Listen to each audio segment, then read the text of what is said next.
What up, Hope Biscuits? It's your girl Skitten, back at it again.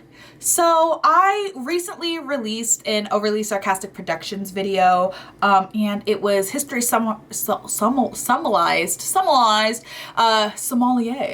It was history summarized Sicily, and in that I talk about how like Italian history is not like my thing, it's not my forte, but British history is. And then I was like, hold up, wait a minute, let me put my coochie in it. No, that's not what I thought. Then I was like, oh my God, I'm pretty sure OSP literally just released a History Summarized Britain video. And they did! They just released it August 20th. So I'm relatively early because y'all know I've been watching some of them old ones. But I'm super excited about this. I really enjoy English history, so I'm really hoping that this is gonna be fire flame. Anti-Husin, I hope you guys are doing well. I hope you guys are staying safe and sanitized. And without further ado, let's go ahead and get started. Oh boy, here we go. British history is famously kind of impossible. The individual sagas of the Isles up to 1600 were already plenty complex on their own, but after England, Wales, Scotland, and Ireland become a geopolitical megazord, those stories interlock, and then things get really tricky. But that's just the British part, because we also have the little subject of their empire. As the following 4 centuries see a globe-trotting whirlwind of exploration and colonization that culminates in the single most cartoonishly humongous empire in human history. So in a noble but fundamentally doomed attempt to recount the interwoven stories of Britain and her empire, let's do some history.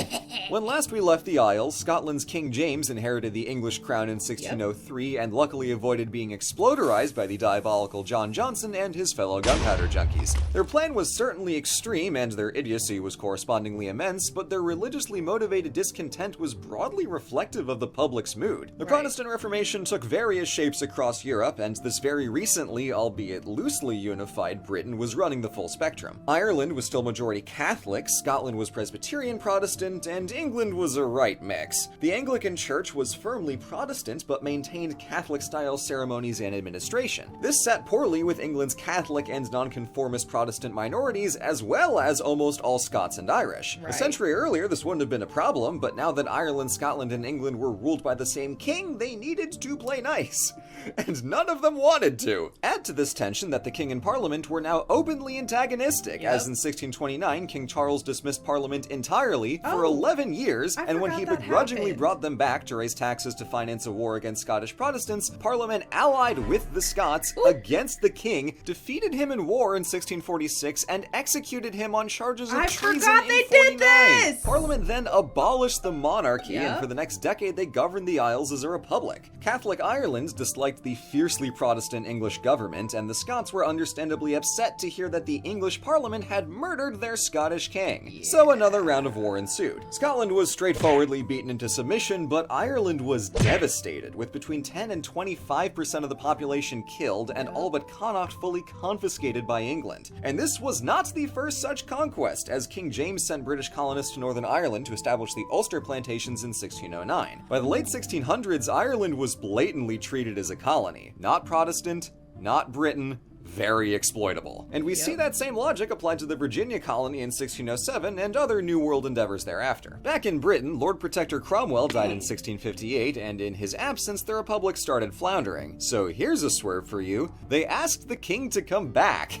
In 1660, the Stuarts returned, but they wouldn't stay for long because King James II was, super Catholic. So in 1688, Parliament swerved yet again by extending an invitation to the King's Anglican daughter Mary and her very Protestant husband, Prince William of Orange, to, throw a coup.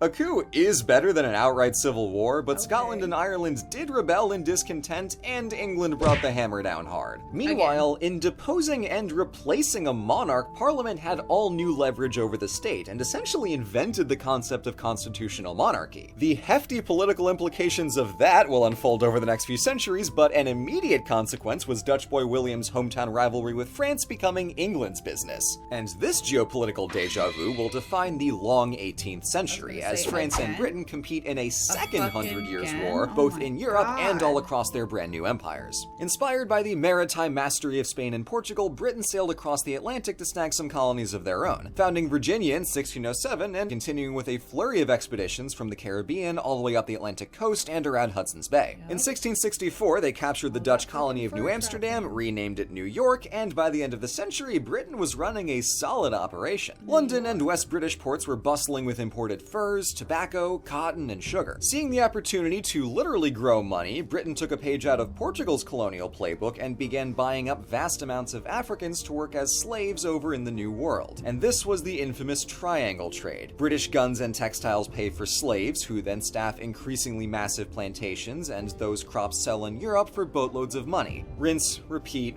buy more slaves. Africans were treated as little more than the raw materials of empire, overworked, given nothing, and brutally abused. A fifth would die crossing the Atlantic, and the average life expectancy upon arrival was just 7 years. This was almost abhorrent enough to make people think twice before they remembered how obscenely rich it was making. Almost. It was almost. Almost. But you know. The Atlantic slave trade was so fucking vicious, and like, folks who want to play devil's advocate are always like, oh, well, there's always been slaves, well, blah, blah, blah. But like, the Atlantic slave trade was so different from like previous methods of slavery, and it was like so just like, chattel slavery is so fucking different than like Roman slaves or anything like that. And so it's just always so crazy to me when people try to like downplay it or act like it wasn't just like a completely disgusting and awful business practice. Like, them. Slaves made money, money made armies, armies made empire. Rinse, repeat, buy more slaves. yeah. In Britain, this cycle paid for improvements in government bureaucracy and overhauled all of finance with innovations like the central bank. And during the 1700s, these early successes just kept on compounding. 1702, France tries out for the Spanish crown, and Britain makes them pay for it with Newfoundland and Nova Scotia. Plus, they take Gibraltar from Spain, so now Britain decides who gets in and out of the Mediterranean. 1740, Britain dunks on the French Navy because they can. 1754, British and French colonists fight over who gets North America, and 2 years later, all of Europe is throwing hands at each other. Britain's massive pocketbooks let them throw infinity money at the problem, so they take French Quebec and the Mississippi River Valley, push France out of India, and with this field to themselves, begin steamrolling all of India. The 7 Years' War doubled the size of the British Empire and knocked out every outside threat, so now they just needed to keep it together. And naturally they didn't. See, when the British imposed new taxes on stamps and tea to pay for the ludicrously expensive war they just fought, American colonists were furious to be treated like, gasp, a colony. So they started asking the philosophical questions at the heart of self-determination, such as, hey, King George, what's the opposite of tea? Yeet! Yeet! Worse yet, France was... Wait, that's really fucking funny. What's the opposite of tea? Yeet. That's fucking funny. That is fucking comedy gold. I cannot wait to tell my husband. Oh my god. Egging them on, and then they got ideas. Of course, the French Revolution is a philosophical and political doozy all on its own, but what matters for us is that France threw down the gauntlet with basically everyone and conquered nearly all of mainland Europe. Britain withstood a continental trade embargo and even blocked an attempted invasion, but their greatest weapon was Napoleon's own hubris, as his empire evaporated in 1815 and the Second 100 Years' War was firmly in the books. Point: Britain. While the empire was gearing up to become the master of the world, Britain still needed to be the master of itself, and that was a tricky prospect. After the Revolution of 1688, Catholic and pro-Stuart uprisings in Ireland and later in Scotland threatened to untie the delicate knot that kept the kingdoms together. So England solved the issue by two means: legal mechanisms and violence. In 1707, England formally unified with Scotland to create the Kingdom of Great Britain, and again in 1800 to create the United Kingdom of Great Britain and Ireland. What was once a complex web of personal unions and technically independent states were now just the same kingdom. Yep. Nice and easy. This was enforced forcefully, as a slew of penal laws in Ireland systematically deprived Catholics of property, religious freedom, and political rights. These laws were repealed in the late 1700s and early 1800s, but as we see with the unchecked devastation of the potato famine in the middle of the century, the government still didn't really care all that much. As is the case from earlier, Scotland got off quite a bit easier. Well, the agriculture of the Highlands was entirely overhauled, with mass evictions, the complete disassembling of the clan system, and a little touch of cultural erasure. The cities in the south had a grand old time, as Edinburgh was the brains of the empire and Glasgow's ships were the heart of Britain's maritime power. And speaking of power, the turn of the century brought the Industrial Revolution, which gave Britain the tools and the technologies to single-handedly dunk on the entire rest of the planet. The advent of mechanized industry and steam power changed the lives of everyday Britons by bringing them affordable consumer goods while cramming them into cities and, in the case of the poor, factories. But that in turn made Britain the manufacturer to the world and, increasingly, its owner. With cool new gizmos like steamships, Britain could hold a network of colonies no matter how far they were. To reach the vast riches of India, British sailors could pass along Sierra Leone, St. Helena, the Cape Colony, Mauritius, and the Maldives. But by the end of the century, after the Suez Canal opened, you could pass Gibraltar, Malta, Cyprus, Egypt, Aden, and Somaliland, and then keep going past India to Malaysia, Singapore, Australia, and New Zealand without once making port on a coast that didn't belong to Queen Victoria. In 1921, you could walk from South Africa to Mesopotamia and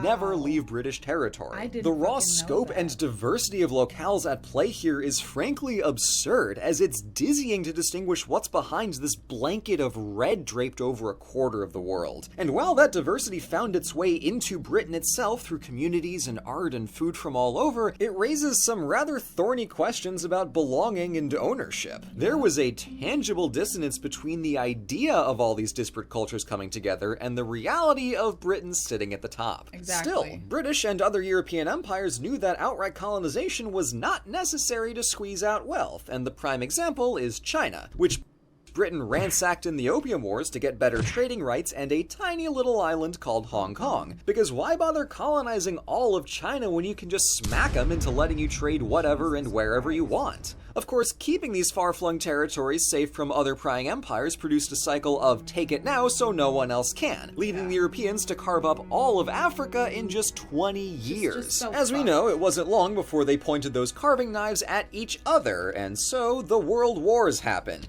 Like, how do you fucking go to a place with, like, there's people there. There's people there. There's kingdoms there. There's tribes there. Literally every kind of fucking society you can think of is already there, already established, has been there for millennia. Like, how do you come in and you're like, oh, actually, I'm going to take this now. Like what? And that's like... That's why, like, that is what we're talking about when we talk about, like, how fucked up colonization is as just a concept. Like, you literally went to a place and we're like, hey, like, we understand that you're here and you're established already, but our way of life is better. So we're just gonna fucking take it. And then you take all of the resources, you like, fucking either kill or enslave all of the people. Like... It's absolutely mind-boggling, the arrogance and entitlement that all of these colonizing countries had. It's absolutely incredible. It's so crazy because, like, they really felt like they had the right. They really felt like God was behind them, like God supported this. What kind of fucking God are you worshiping? Oh my God. Okay, I can't. I'm getting too upset. Yes, they're very important. We're not getting into it. What matters to Britain is that although it did win both wars, it lost heavily in that process. Despite scoring some prizes from the losing empires along the way, it became clear that these colonies, which fought so hard for the British cause and were sometimes in the theaters of war themselves, needed the big reward. Much of the British public was for this, as the wheels of national sovereignty had been turning since Canada, Australia, New Zealand, and South Africa became self-governing dominions around the turn of the century, and the Republic of Ireland gained independence in 1922. But after the Second World War, those ideas were finally trickling out to the other colonies. So over the next few decades, the empire dismantled itself, mostly non-militarily, but very irresponsibly. As a rule, Britain didn't care where they drew the borders, nor how bad of a mess they left behind. Exhibit A, India. This continued through the 1900s and culminated, somewhat tragically, with the handover of Hong Kong to China in 1997. Built from the ground up in the span of a century and a half, Hong Kong had an international identity and a true blend of cultures that, despite centuries of lofty ambitions, no other colony had ever achieved. Far be it from me, of all people, to bemoan the death of the British Empire, but I will mourn Hong Kong. Meanwhile, in the closing hours of the century, the United Kingdom allowed Scotland, Wales, and Northern Ireland to form their own parliaments and govern themselves more directly. What that means for the future of Britain?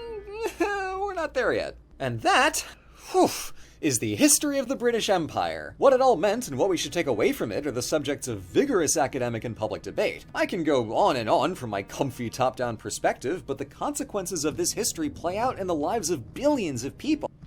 To speak so top-down risks making the story as cold and analytical as a board game, one which actually exists. Bitch, get out of my face. No, it fucking doesn't. Oh my God.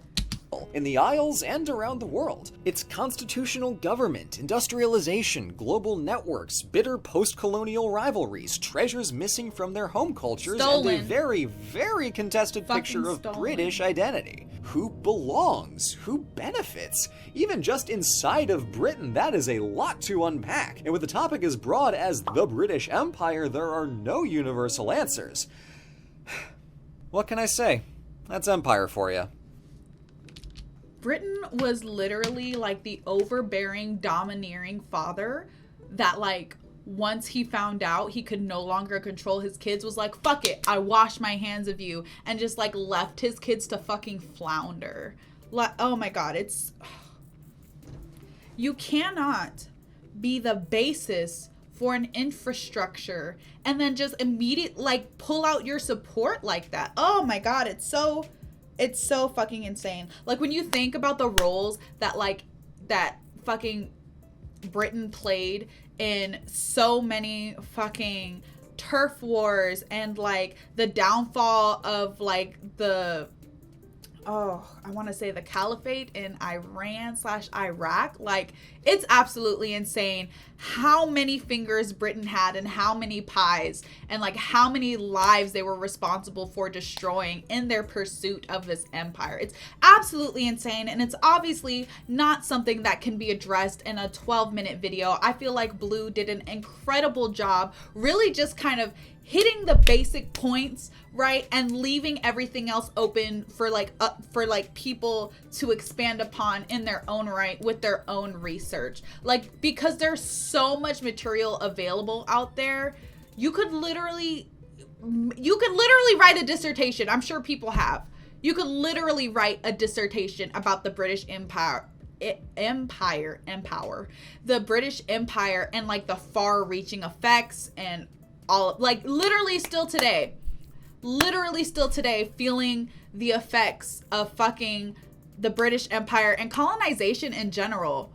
Like, did y'all know, and this has nothing to do with Britain, but did you guys know that when Haiti, you know, cast off the chains of the French colonization, did you know that Haiti technically owes France money? France was like, oh, fine, you guys can have your independence, but you owe us billions of fucking dollars. Like, how insane is that? How insane is it for you to come over here, enslave our people, fucking colonize us, and then be like, you owe us money? Like, bitch! But anyway, I digress. I hope you guys enjoyed the video. I hope you guys learned something. I hope you guys found something interesting, like just a little nugget that like kind of gets you like gnawing away at the surface. Don't forget to leave your reaction requests and recommendations down in the comments below. And other than that, peace out, Ho Biscuits. It's getting lit.